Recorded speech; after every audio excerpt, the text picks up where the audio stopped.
If you're a freelancer and you're not quite sure how to charge and price your creative services, I'm here to answer all the questions. I'm Annie. I'm a freelance graphic designer specializing in brand and website, and I started my own studio and now I have a full-time designer working with me. Last year I made over $132,000 doing exactly what I love, and I work with relatively high-ticket clients that pay me from $6,000 up to $15,000 per project, and also on a retainer basis. Every client is different. Usually it's 3, 4, 5, or 6K per client per retainer per month.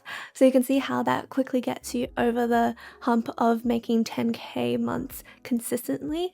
And I'm going to answer some of the top questions that I get asked when it comes to the topic of pricing.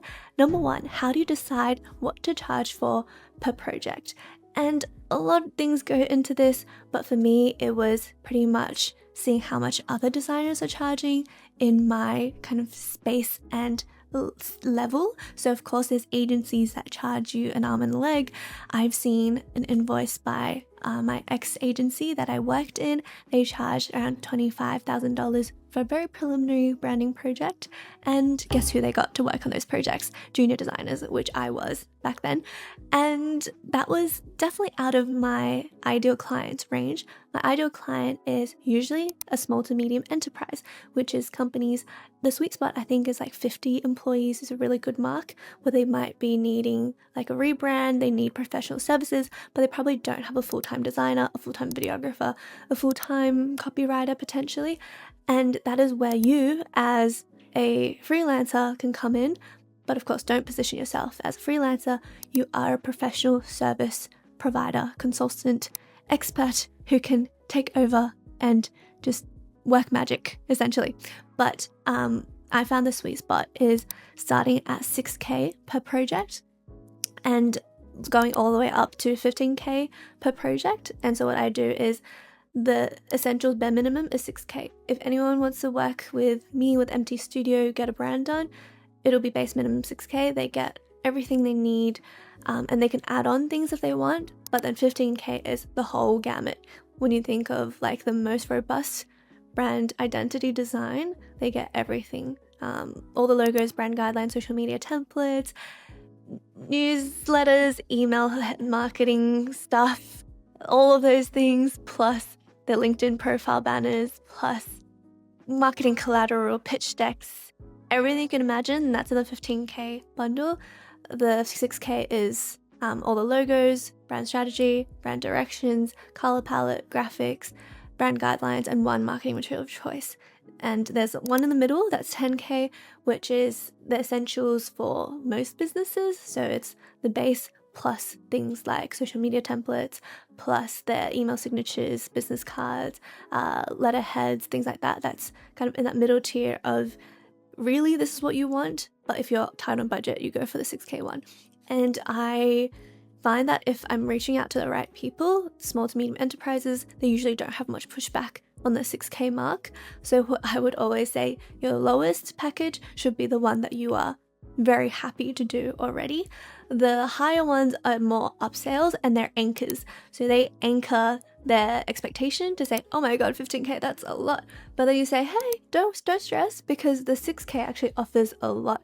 Get started there and you can always upgrade if you want, but this is the bare minimum that you can't go any lower.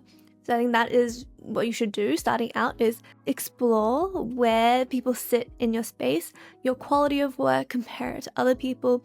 You usually find that if you love what you do, people are probably charging more for the exact services you offer, but delivering work of lesser quality than you. And once you realize that, you'll be a lot more confident charging more. Okay, next question. Do you charge hourly, per project, or on a retainer? This is really critical to understand in the beginning stages. Avoid charging hourly at all costs, but I still do hourly pricing and I'll explain how. But essentially I charge per project initially. So if you come to me for a 6K brand, it doesn't matter if it costs me 10 days to do or it takes me 2 months to do, cost the client the same. It's going to be 6K. And what that does is it rewards efficiency on my end. It gives the client reassurance that I'm not going to say, like, oh, it's going to take me a bit longer, so I'm going to have to charge you $1,000 more. Like, I don't think clients want to be in that position. They just want to know, okay, exactly, this is what you're going to deliver to me. I need it within a month time, and it's up to you. So that is, I find, the best, because what you'll find once you've been doing this for a little while is that you get faster at what you do. So what maybe used to take me 2 weeks to do, now maybe it takes me 1 week to do. But the client, they don't know that, and they don't care. If it's faster, they actually see it as a value add. As long as you're not cutting corners, as long as you're still delivering the same level and quality of work, speed is something that people pay extra for. But if you're charging per hour, then essentially you'll be charging less if you work faster. So I say start off with project pricing, and then you move them to a retainer. So I'll map it out in terms of graphic design. So I always start them off with an individual branding project, and what that does is kind of sets a foundation for our work moving forward. So I set up the brand, and once we've done that, if they want a website, they might do a brand and website, or if they just want a brand and they need a website later on, I'll add on the website. But it has to be after they have the brand done. Then I offer them what's called an unlimited design subscription. And what this allows them to do is essentially submit unlimited design requests to me, and I'll just act as their in-house designer.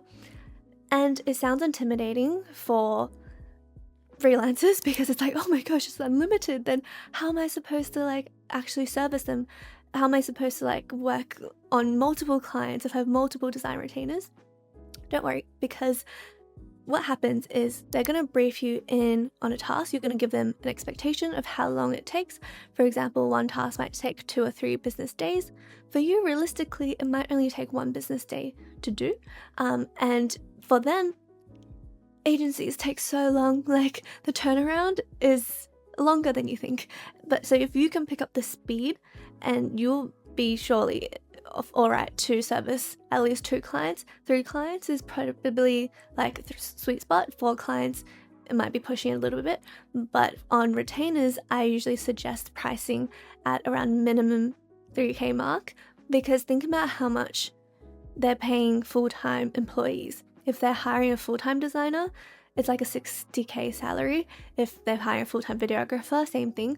But if you're only charging, $3,000 or $4,000 a month, but you're able to deliver them everything that they need, and that is a bargain for them. So it's a win-win scenario. And then hourly pricing, I only refer to hourly pricing when I've already worked with a client and they aren't ready to jump on a retainer. They don't have that much work that they need done.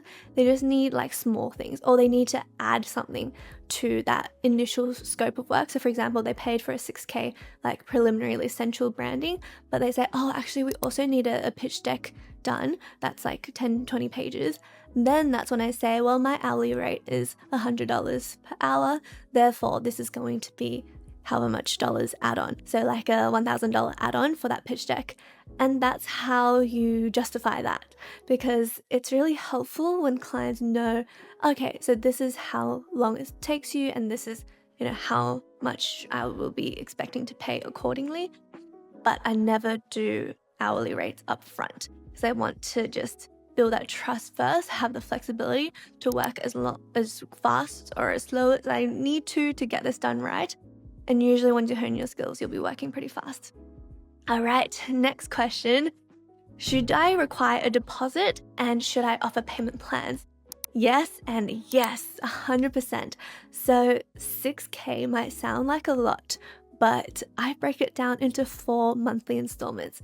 And I say it takes a month for me to do this branding project, but you only pay 1.5K today.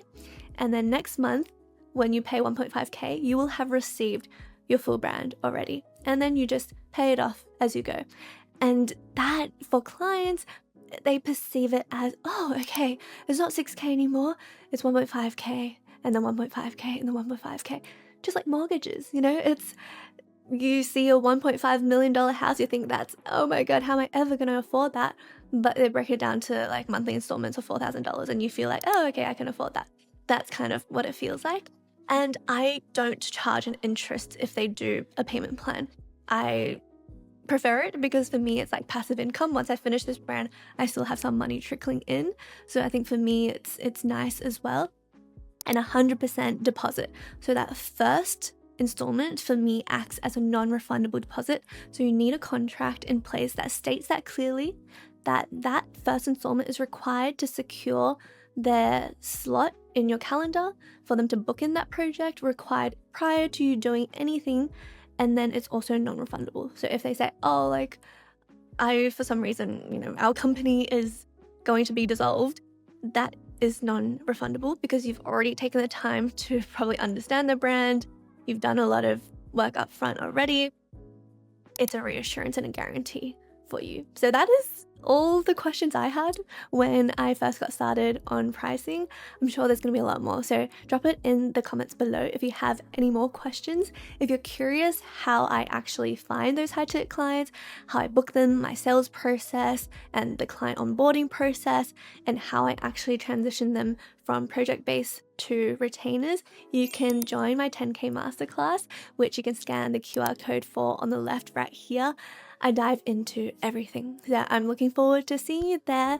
And if you found this video helpful, I bet you also love this one on the left right here. You can enjoy listening on the go. We also have a podcast called the Brand Creator Podcast. Thanks so much for hanging out with me today, and I'll see you in the next one. Bye.